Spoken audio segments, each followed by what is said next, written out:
салом дуруди бепоён ба ҳамаи мухлисони барномаи дар шабакаҳои иҷтимоӣ. Фирдавси хурсанд топ хабарҳои варзиширо мегӯяд. оғоз мекунем. ҳамлагари бошгоҳи Ал-Насри Арабистони Саудӣ ва тими миллии Португалия Криштиану Роналду дар бораи ҳадафҳои худ дар мавсими оянда сухан кард. Ман фикр мекунам, ки ҳадафҳо барои ҳар як мавсим як аст. талошҳо баҳри ба даст овардани унвонҳои қаҳрамонӣ агар имконпазир бошад, мукофотҳои инфиродӣ ҳам гирифта метавонед. аммо ҳадафи асосии ман ҳамин аст, ки ҳамон хел бимонам.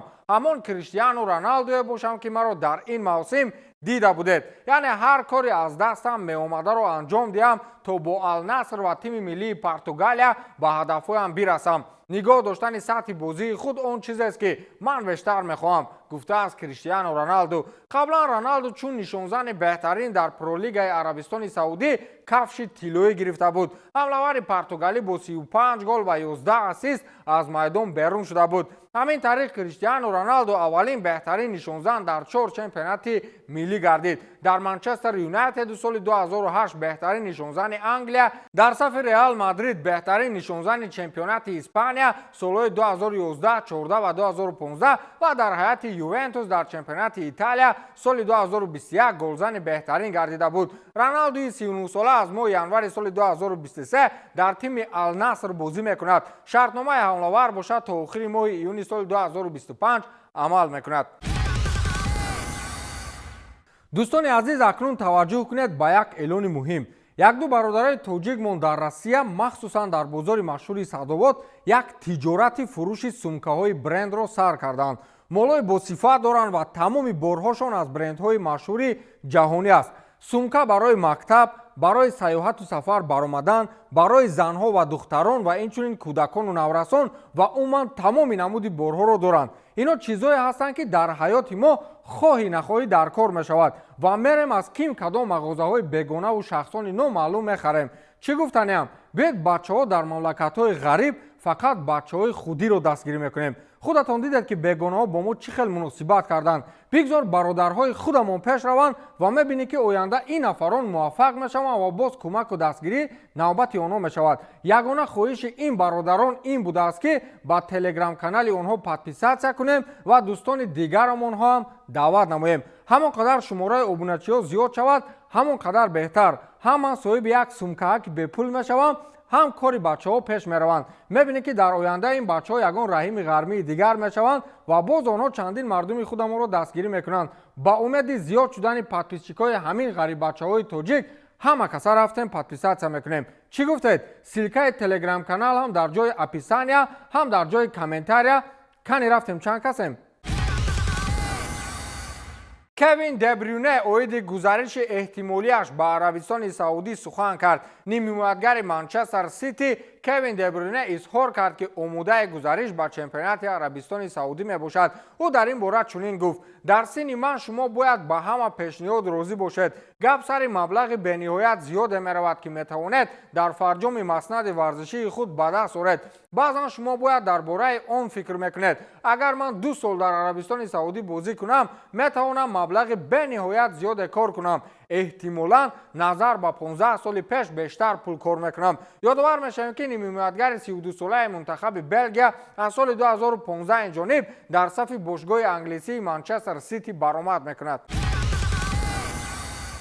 сарватмандтарин бошгоҳи футболӣ дар талоши харидории дарвозабони асосии Реал Мадрид. бошгоҳи Ньюкасл ба Реал Мадрид баҳри харидории дарвозабони 25-солаи украинӣ Андрей Лунин бар ивази 30 миллион евро пешниҳод кардааст. дар ин бора Дефенса Сентрал бо такя ба сарчашмаҳои наздик аз ҳайати тими шаҳри Мадрид хабар медиҳад. ба иттилои манбаъ, раҳбарияти бошгоҳи шоҳона таҳти сарварии президент Флорентино Перес аз фурӯши дарвозабонаш ба зоғон худдорӣ кардааст. ҳамчунин гуфта мешавад, ки Ньюкасл инчунин нисбати дарвозабони 23-солаи гурҷӣ Георгий Мамардашвили аз Валенсия таваҷҷӯҳ дорад. шартномаи Лунин бо Реал бошад то тобистони соли 2025 муҳлат дорад. бошгоҳ дарк менамояд, ки агар шартнома бо украинӣ тамдид нашавад, пас бо эҳтимолияти зиёд дарвозабон фурӯхта мегардад. дар сурати баръакс, соли оянда Андре метавонад ҳамчун агенти озод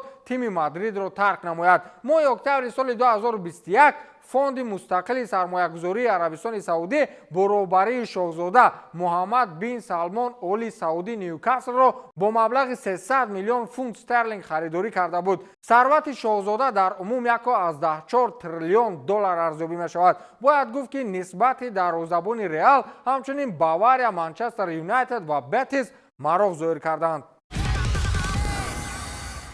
президенти фифа пеш аз баргузории олимпиадаи соли 2024 дар Париж ба тими миллии Узбекистон муроҷиатнома эрсол кард. президенти фифа Ҷани Инфантино ба мунтахаби Узбекистон дар бозиҳои олимпии Париж барору комёбӣ таманно намуд. хабар медиҳад Sports KS бо такя ба маълумоти UPL уз ин паёмро раҳбари ташкилоти ҷаҳонии футбол дар саҳифаи худ дар шабакаҳои иҷтимоӣ нашр кардааст. мо ба Узбекистон дар мусобиқаи футболи мардона дар бозиҳои олимпии Фаронса барору комёбӣ таманно дорем. умедворам ки шумо бо истифода аз ин фурсати муносиби аз пешрафти бебаҳои худ ба ҷаҳониён нишон медиҳед, навиштааст Инфантино. ёдовар мешавем ки мунтахаби ҷавонони Узбекистон дар даври нимниҳоии ҷоми Осиё миёни ҷавонони то 23 сола дар Қатар бар мунтахаби Индонезия бо ҳисоби 2-0 пирӯз шуда ба финали ин мусобиқа роҳ ёфт. ин натиҷа ба футболбозони узбек имкон дод ки бори аввал дар таърих роҳхати бозиҳои олимпиро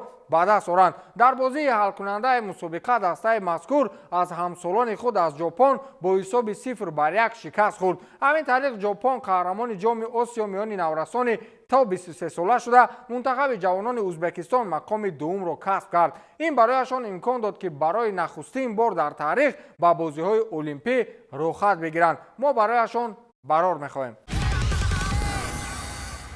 размикори амрикоӣ Дастин Порье дар вазни сабуки UFC бо Ислом Махачеви рус ба ҷароҳат нерӯсанҷӣ кардааст. дар ин бора муборизи собиқи UFC Ив Эдвардс ки дар American Top Team тамрин мекунад хабар додааст. Порье рӯзи шанбе дар сатҳи хеле таъсирбахш баромад кард. ман медонам ки Махачев ҳам 100% тайёр набуд. касе тамоман солим ба рақобат намеравад. аммо Дастин 2 ҳафта пеш аз мубориза қабурғаҳояшро захмӣ кард. аз ин рӯ Порье 2-2.5 ҳафта дуруст тамрин карда натавонист. бинобар ин вай хеле хуб баромад кард. мубориза бо чунин рақиби хатарнок бо ҷароҳати қабурғаи худ сазовори эҳтиром аст. фишурдаи суханони Эдвардсро MMA Today иқтибос овардааст. ёдовар мешавем ки Порье дар мусобиқаи асосии UFC 302 пас аз раунди панҷум аз Махачев мағлуб шуда буд.